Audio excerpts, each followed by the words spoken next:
folks have come on our broadcast who are critical of the vice president and her campaign have suggested that she's a progressive and that she is going to operate very similarly to Biden, or in some cases, people have suggested she's going to operate even to more to the left of Biden. Kamala Harris is pro-business. Kamala Harris, this is Kamala Harris's campaign. It's not Joe Biden's campaign. All right, so billionaire Mark Cuban is saying that Kamala Harris is pro-business. How is this even possible when she introduced price controls and unrealized tax gains policies literally a couple weeks ago? Watch the host go after Mark Cuban and expose him for trying to brand Kamala Harris as pro-business. He immediately contradicts himself. On this unrealized tax issue, gain issue, and where we've talked about, those who are taking loans against their unrealized stock, et cetera, and then they say, well, if you start to tax that, we won't be able to make investments in startups. We won't be able to give money over to venture capitalists and private equity folks and other things like that. What's your feedback to that distinction? Because I wonder, once there's a critique of one, then of one policy, and you get rid of that policy, then of course it moves to the critique of the next version of it. Well, of course, but okay. So what I told him was, if you tax unrealized gains, you're going to kill the stock market. So. Wait. The policy that Kamala Harris and the progressive left has proposed could kill the stock market, and we're supposed to believe she's pro-business or even pro-capitalism. This is a blatant contradiction. But let's listen to him try to justify this woke radical agenda. So they realize that's the issue.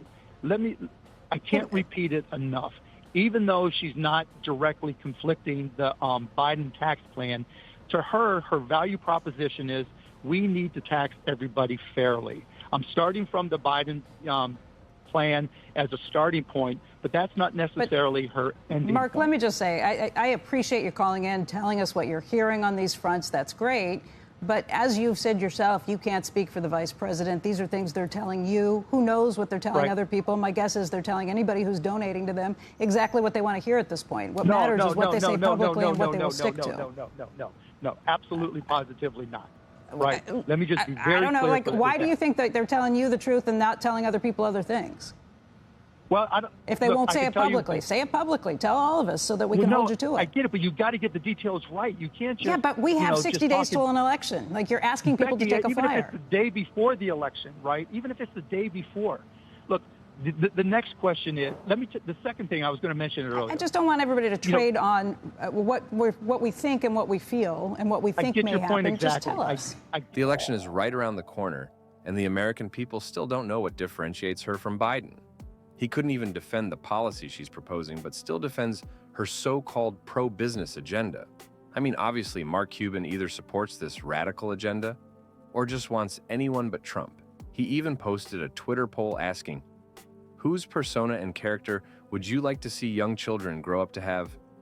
Which was a total failure from his agenda, because Trump won the poll and it wasn't even close. What happened to Mark Cuban, Pat? Because I know you pay attention to, you have your foot, you know what's happening. What flips this guy from all the positive that he used to talk about Trump? What happened? How did that brain melt happen when it comes to Donald Trump? Did he do something to him? Did they do business together? I know like the average people that have Trump derangement syndrome, but these people this high that let Trump get to them that much, what is it? What do you think it is? But usually it could be as simple as call happened, promise was made, promise wasn't delivered, permanent vendetta for the rest of their lives against somebody like him. I can see that. And by the way, sometimes in some of these issues that you have with certain guys you do business with, enemies, competitors, sometimes all it takes is just to say, hey, man, I effed up. Okay, cool. All right, man-to-man conversation. And typically high driving, hard charging, it's like, boom, boom, we move on, right? But that situation, I don't think is going to happen from Trump to him or Cuban to Trump. Recently, Donald Trump made a speech about auditing the government and reducing government spending. Listen to this clip. And then we are going to take a look at what Mark Cuban said in 2017 also about government spending. I will create a government efficiency commission tasked with conducting a complete financial and performance audit of the entire federal government and making recommendations for drastic reforms. We need to do it. Can't go on the way we are now.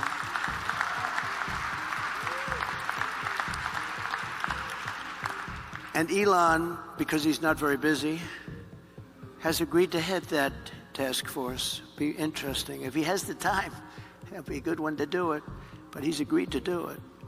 In 2022, fraud and improper payments alone cost taxpayers an estimated hundreds of billions of dollars. As the first order of business, this commission will develop an action plan to totally eliminate fraud and improper payments within 6 months. This will save trillions of dollars, trillions. It's massive. For the same service that you have right now, trillions of dollars is wasted and gone, and nobody knows where it went. As a libertarian, I think we can reduce employment in government by at least a third, reduce the overhead and administration by that much or more, so that we can offer more to services for our citizens. And so if when it comes down to it, where I tend to disagree with everybody, and this is the libertarian in me, I'm happy to push down the size of government, and I'm happy to work on making government more efficient, because then more money can pass through and help the people who need it. And that's what needs to change. Not because we can't manage government, let's not deal with the health care of our citizens. Sounds familiar, right? Two capitalists advocating for small and efficient government. But somehow, Mark Cuban has gone woke and endorsed the far-left candidate whose policies he fundamentally disagrees with and knows is dangerous. The left wants more regulations, higher taxes, and massive welfare programs. They talk about taxing the rich as if that's the solution to everything. But what they don't tell you is that those taxes hurt small businesses, kill jobs, and stifle innovation. At the end of the day, it's not the billionaires who suffer. It's the everyday people trying to get ahead. Like and subscribe, and let us know in the comments what you think about the upcoming election.